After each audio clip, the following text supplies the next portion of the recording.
అప్పుడు యెహోషువయు ఇశ్రాయేలు అందరూ వారి ఎదుట నిలవలేక ఓడిపోయినట్టుగానే అరణ్య మార్గం వైపు పారిపోతూ ఉంటే వారిని ఎలాగైనా పట్టుకోవాలని వారిని తరమటానికి హాయిలో ఉన్న జనులందరూ కలిసి యెహోషువను తరుముకుంటూ పట్టణానికి దూరంగా వెళ్ళిపోయారు. ఇశ్రాయేలును తరుముటకు వెళ్ళని వాడు ఒకడు కూడా హాయిలోనే గాని బేతేలులోనే గాని మిగిలి ఉండలేదు.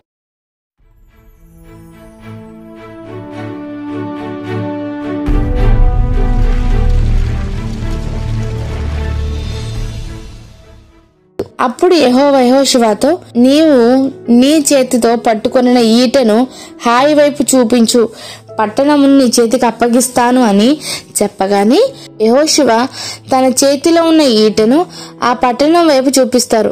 అతడు తన చెయ్యి చాపగా ముందుగానే పొంచి ఉన్నవారు మాటులలో నుండి త్వరగా లేచి పరుగెత్తి పట్టణంలోనికి వెళ్లి దాన్ని పట్టుకొని అప్పుడే తగలబెట్టేశారు.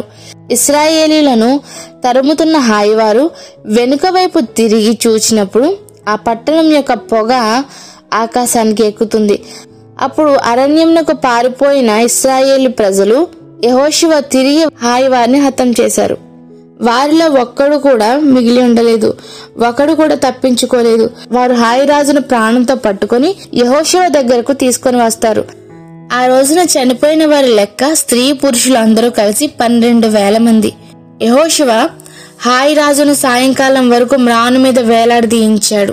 మోషే ధర్మశాస్త్ర గ్రంథంలో వ్రాయబడిన ప్రకారం యెహోవా సేవకుడైన మోషే ఇశ్రాయేలులకు ఆజ్ఞాపించినట్లు యెహోషువ ఇశ్రాయేలుల దేవుడిని యెహోవా నామమున బలిపీఠమును 6 రాళ్లతో ఏబాలు కొండ మీద కట్టించారు. దాని మీద వారు యెహోవాకు దహన బలులను సమాధాన బలులను అర్పించారు.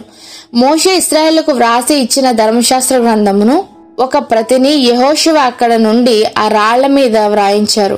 పరదేశులేమి వారిలో పుట్టిన వారేమి ఇశ్రాయేలు అందరూ వారి పెద్దలను వారి నాయకులను వారి న్యాయాధిపతులను యెహోవా నిబంధన మందసం మోయు యాజకులను ఈ వైపున ఆ వైపున నిలబడి ఉంటారు.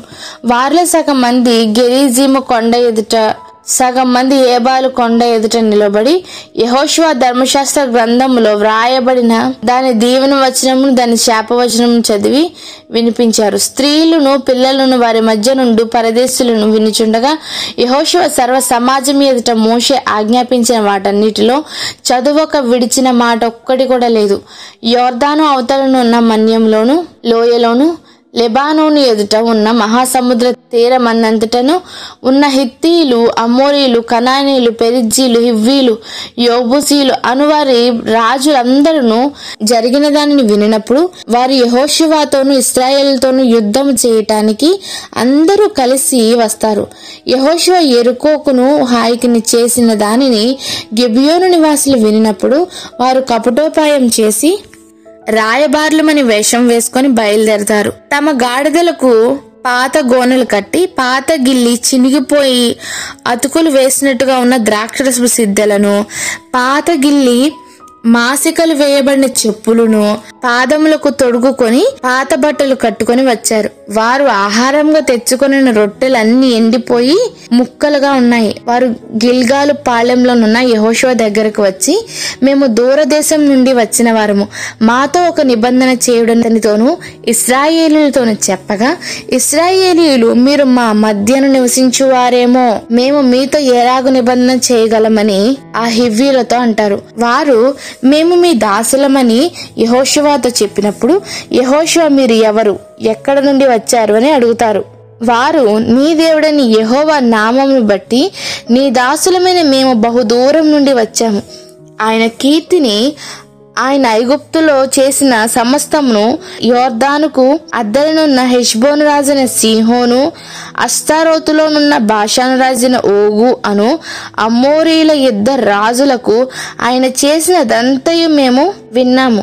అప్పుడు మా పెద్దలను మా దేశ నివాసులందరూ మాతో మీరు ప్రయాణం కొరకు ఆహారం చేత పట్టుకొని వారిని కలుసుకొని వారితో మేము మీ దాసులం గనుక మాతో నిబంధన చేయుడని వారితో చెప్పండి అని మమ్మల్ని మీ దగ్గరికి పంపించారు. మీ దగ్గరకు రావాలని బయలుదేరిన రోజున మేము సిద్ధపరచుకొని మా ఇండ్ల నుండి తెచ్చుకొని మా వేడి రొట్టెలు ఇవే. ఈ రోజుకి అవి ఎండి ముక్కలైపోయాయి. ఈ ద్రాక్షరపు సిద్ధలను మేము నింపినప్పుడు అవి కొత్తవే, ఇప్పటికీ అవి చినిగిపోయాయి.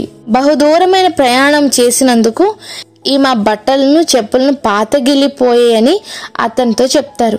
ఇశ్రాయేలీయులు యెహోవా చేత ఆజ్ఞ కాని ఆలోచన కాని రాకముందే వారి దగ్గరకు వచ్చి నిబంధన అడిగిన వారి యొక్క ఆహారంలో కొంత తీసుకొని తినేస్తారు. యెహోషువ అయితే దేవునితో మాట్లాడకుండా, ఆయనని ఈ నిబంధన కొరకు అడగకుండానే వచ్చిన వారితో సమాధాన పడి వారిని చంపకుండా బ్రతకనిచ్చేలా వారితో నిబంధన చేశారు. అయితే వారితో నిబంధన చేసిన 3 రోజులైన తర్వాత